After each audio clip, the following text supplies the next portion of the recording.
Nós já falamos muitas vezes e debatemos algumas ideias dentro e fora do programa que estão relacionadas muito com a concentração escolar, com o dito sucesso académico, e já lá vamos ao que é isto de sucesso académico.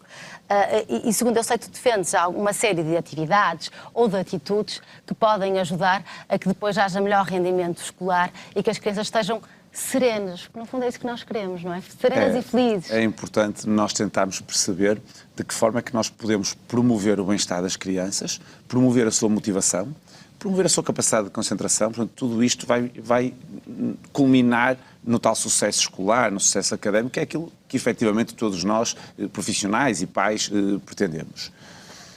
Há um aspecto que é muito importante. De um modo geral, isto pode parecer um clichê, mas é verdade, o nosso modelo escolar não está muito adaptado a crianças pequenas. É um modelo muito... As crianças têm que estar sempre muito quietas, muito sentadas, durante períodos, se calhar, demasiado longos, principalmente nos primeiros anos de escolaridade. É que muitas vezes falamos de intervalos de 15 a 20 minutos. Exatamente, portanto, e uma hora seguida, uma hora e meia seguida, que acaba por ser um pouco penoso. Aliás, até há estudos interessantes que dizem que nós só conseguimos manter a atenção se ouvirmos sempre a mesma pessoa durante meia hora. Mais que isso, até nós adultos. Portanto, uma criança provavelmente será ainda mais curto. Daí ser importante pensar de que forma é que se pode otimizar esse tempo, otimizar essa atenção e perceber se conseguimos ainda alargá-la um bocadinho mais. E desde logo é fundamental que as nossas crianças tenham tempo para se mexer. Tem que se mexer, tem que saltar, tem que pular, tem que falar.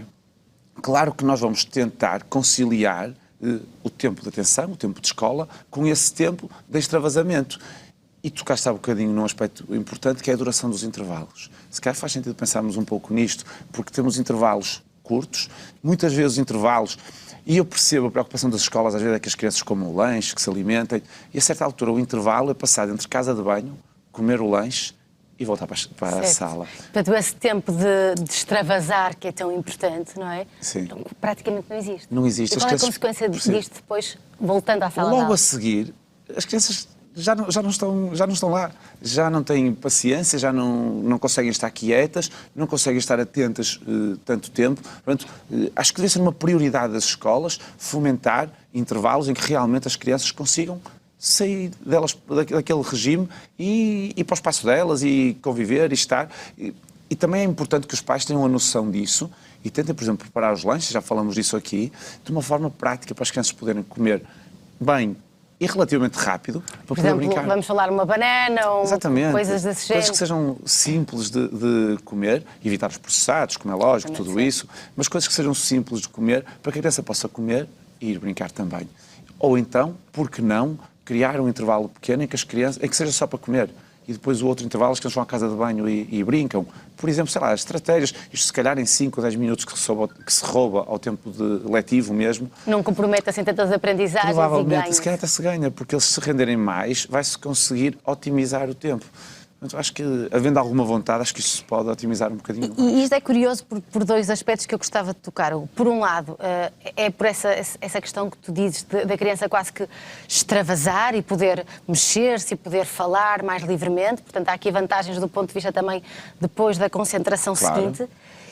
E há também vantagens ainda mais profundas porque a criança efetivamente aprende enquanto brinca, e enquanto trepa e enquanto salta, certo? Que não é só um momento de preparação para algo. Exatamente. Isto é fácil nós pensarmos. O nosso cérebro tem várias áreas.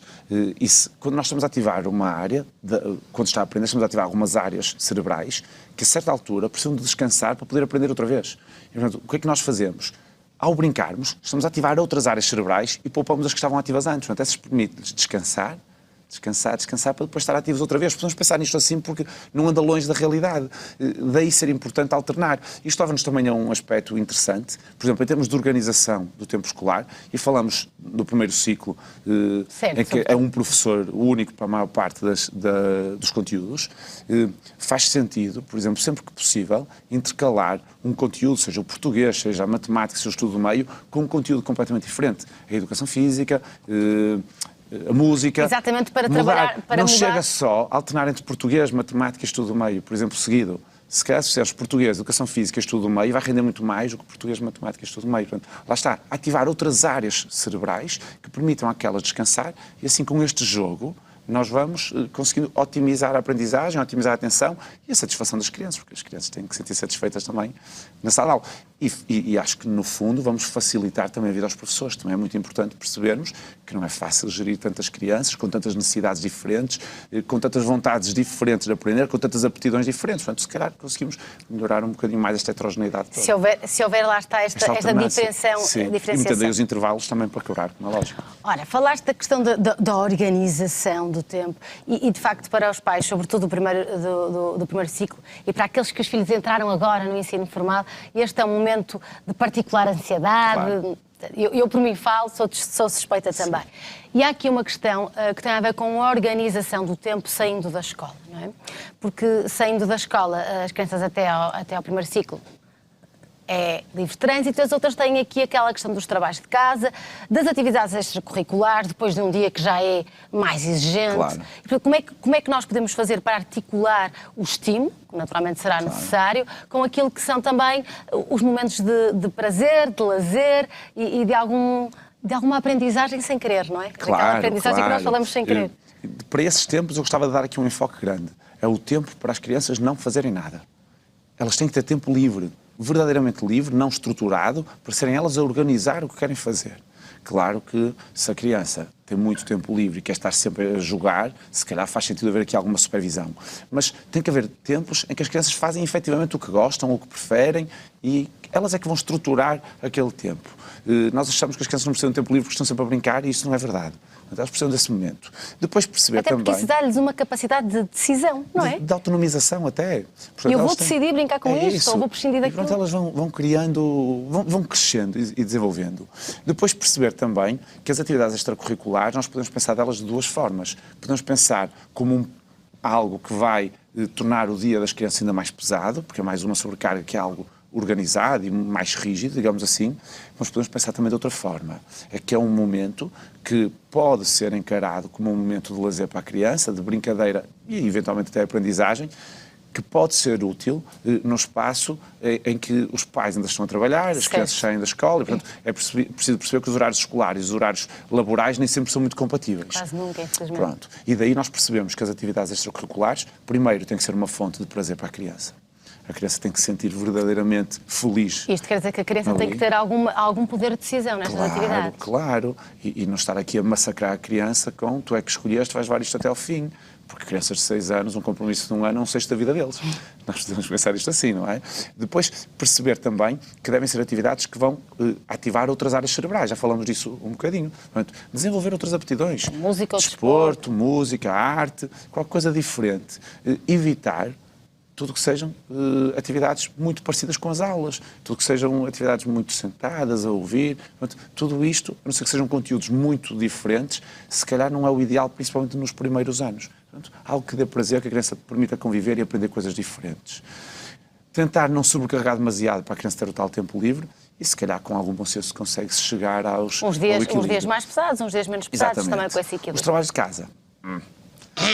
É o meu lado de estimação. É o meu também, dá cá mais 5. Acho que trabalhos de casa no primeiro ciclo, e não é uma opinião meramente pessoal, atenção, porque em relação aos trabalhos de casa todos nós temos a nossa opinião e temos direito a tê-la. Claro, e não existem verdades absolutas, atenção. Mas o que é certo é que os estudos mais recentes mostram que, efetivamente, não existe tanto benefício assim com os trabalhos de casa no primeiro ciclo. Depois, para a frente, falamos de algo diferente, principalmente no ensino secundário, que o ensino é muito mais padronizado e a avaliação é muito padronizada para atingir determinados objetivos.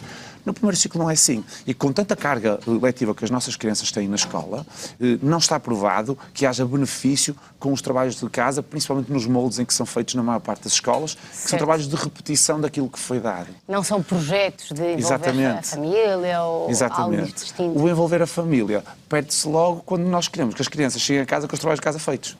Que é contrassenso, quer dizer, eu percebo, isto é importante porquê? Porque nós pais às vezes não temos assim tanto tempo e os trabalhos de casa são efetivamente um entrave à convivência familiar. Certo, e um momento também se calhar de alguma tensão, não é? Claro.